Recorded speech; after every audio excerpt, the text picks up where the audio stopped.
Good morning friends and dear student. आज हम बात करने वाले हैं प्रश्न बैंक विषय जीव विज्ञान कक्षा 12वीं के लिए जो है सभी विद्यार्थियों के लिए 2022-23 की जो बोर्ड एग्ज़ाम होने वाली है उसमें जो प्रश्न बैंक दी गई है उसके जो ऑब्जेक्टिव क्वेश्चंस हैं उनके बारे में। साथियों, आपको पता ही होगा कि त्रैमासिक परीक्षा हमारी जो अभी हुई थी उसमें जितने भी जो ऑब्जेक्टिव क्वेश्चंस थे सारे के सारे जो है प्रश्न बैंक पर आधारित थे। उसी में से सारे प्रश्न आए थे। तो साथियों, इसका अध्ययन करना और भी ज़रूरी हमारे लिए हो जाता है। आज से हम अपना ये नया सेशन चालू करने वाले हैं जिसमें मैं रोज़ाना आपको जो है कक्षा 12वीं 11वीं के जितने भी प्रश्न बैंक से रिलेटेड जो ऑब्जेक्टिव क्वेश्चंस हैं उनका अध्ययन करवाऊंगा। तो साथियों, आप सभी जानते हैं कि इकाई वार जो है इसमें पूरा आपको ब्लूप्रिंट यहाँ पर प्रश्न बैंक में मिल जाएगा।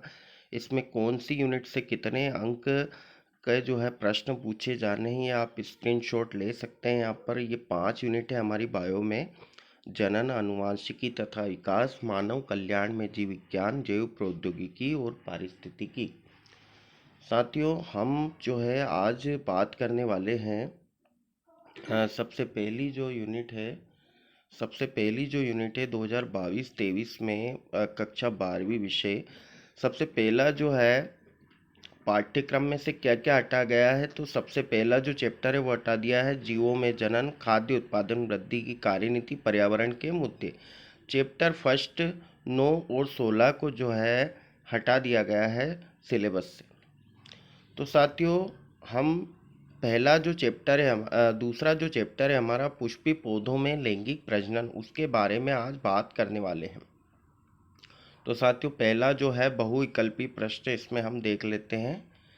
कच्चे नारियल का नारियल पानी है, तो इसका सही आंसर आ जाएगा मुक्त केंद्रकीय भ्रूणपोष। दूसरा है बीज का परिवर्धन होता है, तो बीज का परिवर्धन होता है बीजांड से।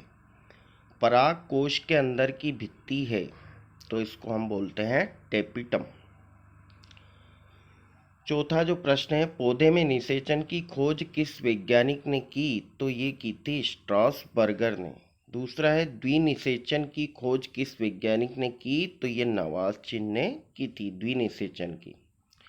पॉलीगोनम का भ्रूणपोष है 8 केंद्रकीय और 7 कोशिकीय। साथियों, ये सारे प्रश्न जो है अभी त्रैमासिक परीक्षा में आए थे और ये मुझे पूरी 100% उम्मीद है कि ये जो है वार्षिक परीक्षा में भी इसी से संबंधित सारे ऑब्जेक्टिव क्वेश्चंस आएंगे।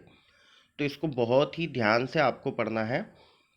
अगला जो क्वेश्चन है, अनिषेक जनन सामान्यतः पाया जाता है, तो अनिषेक जनन अंगूर के पौधे में पाया जाता है।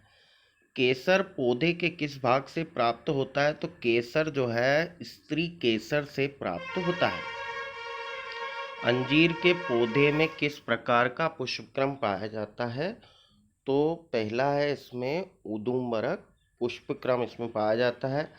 वेली सनेरिया में किस प्रकार का परागण होता है, तो वेली सनेरिया में जल परागण होता है।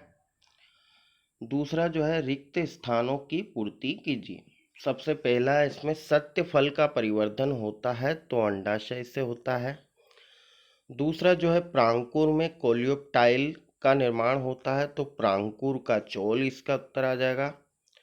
अगला जो है एक बीजपत्री बीज में एक बीजक पत्र होता है जिसे कहते हैं, तो इसको स्क्यूटेलम कहते हैं। अगला जो है भ्रूणपोष आवर्त बीजियों में गुणित होता है, तो ये कैसा होता है, त्रिगुणित होता है। जगत में सबसे एक भ्रूणपोष में सामान्यतः पाए जाने वाले केंद्रकों की संख्या कितनी होती है, 8 होती है। जगत में सबसे छोटे एवं हल्के बीज में उत्पन्न होते हैं, तो आर्किड जो है इसका उत्तर है। नागफनी के पुष्प में बीजांड प्रकार का होता है, तो सर्सिनोटोपस प्रकार का होता है।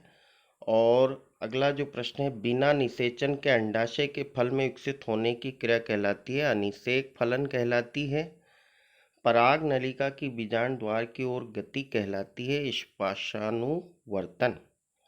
टेपिटम को पोषण प्रदान करता है, तो बीजाणु मात्र कोशिकाओं द्वारा जो है इसको पोषण मिलता है। एक शब्द में उत्तर दीजिए। अगला जो प्रश्न है, एक शब्द में उत्तर दीजिए। इसमें है, पुष्पी पौधों में कौन सी संरचना त्रिगुणित होती है? तो ये भ्रूणपोष आ जाएगा इसका।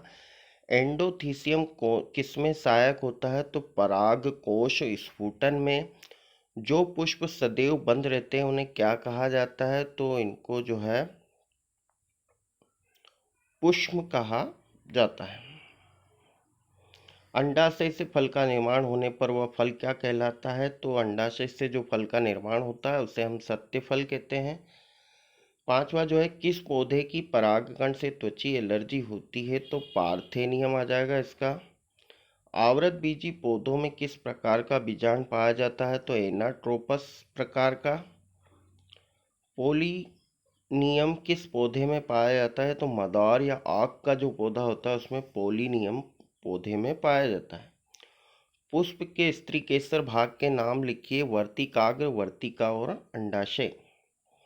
आवृत बीजीय पौधों में सामान्यतः कितनी प्रतिध्रुव कोशिकाएं पाई जाती हैं? तो 3। मूंगफली में किस प्रकार का पुष्प पाया जाता है? तो अनुन्मलीय पुष्प। उसके बाद में पहली सही जोड़ी है इसमें अनिषेक जनन। तो अनिषेक जनन का यहाँ पर हो जाएगा अनिषेचित अंडे से भ्रूण बनना। दूसरा है बहुभ्रूणता। तो बहुभ्रूणता आ जाएगी एक बीज में एक से अधिक भ्रूण का निर्माण। असंग जनन, तो असंग जनन हो जाएगा बिना निषेचन के अलैंगिक जनन। अनिषेक फलन, अनिषेक फलन आ जाएगा बीज रहित फल। आभासी फल, आभासी फल इसका आ जाएगा सेव जो है आभासी फल है सेब। पुंज फल, तो पुंज फल का आ जाएगा रस भरी या मदार। और सग्रंथित फल इसका आ जाएगा अनानास। सही जोड़ी, दूसरी सही जोड़ी पर आ जाते हैं हम। सबसे पहले है इसमें एनीमोफिली। तो एनीमोफिली का आ जाएगा साथियों वायु परागण। एनोमेफिली में वायु परागण होता है। एंटेमोफिली, तो एंटेमोफिली में आ जाएगा कीटों द्वारा परागण जो होता है उसको एंटोमोफिली कहते हैं। बा वाला जो है जूफिली, तो जूफिली वायु द्वारा परागण हो जाएगा। हाइड्रोफिली, हाइड्रोफिली जो है जल के द्वारा परागण हो जाएगा। इसमें सारा पूरा परागण का दिया हुआ है कि किस तरह से कौन से उसमें किस प्रकार का परागण होता है। कायरोप्टिली, तो इसका आ जाएगा चमगादड़ द्वारा परागण जो होता है उसे कायरोप्टिली कहते हैं। कायरोप्टोफिली सॉरी। मेलकोफिली, मेलकोफिली जो है इसका आ जाएगा घोंघा द्वारा परागण।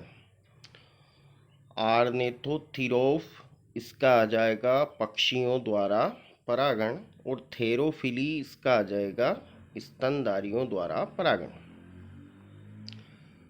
तो साथियों ये थे जो है हमारे ऑब्जेक्टिव क्वेश्चन चैप्टर 2 से कक्षा 12वीं के लिए। और आज से हमारा ये सेशन शुरू हो रहा है। सारे जो चैप्टर हैं उनके रोज एक एक चैप्टर के मैं जो है आपको ऑब्जेक्टिव क्वेश्चंस और ये पूरी गारंटी के साथ कि इसमें से ही आपको एनुअल एग्ज़ाम में बोर्ड की परीक्षा में सारे जो ऑब्जेक्टिव क्वेश्चन इसी में से आना है साथियों। तो साथियों अगर आप हमारे चैनल पर नए हैं तो हमारे चैनल को ज़रूर सब्सक्राइब करें और लाइक कर दीजिए, शेयर कर दीजिए। शायद किसी बच्चे की आपकी वजह से मदद हो जाए। आप सभी का बहुत बहुत धन्यवाद।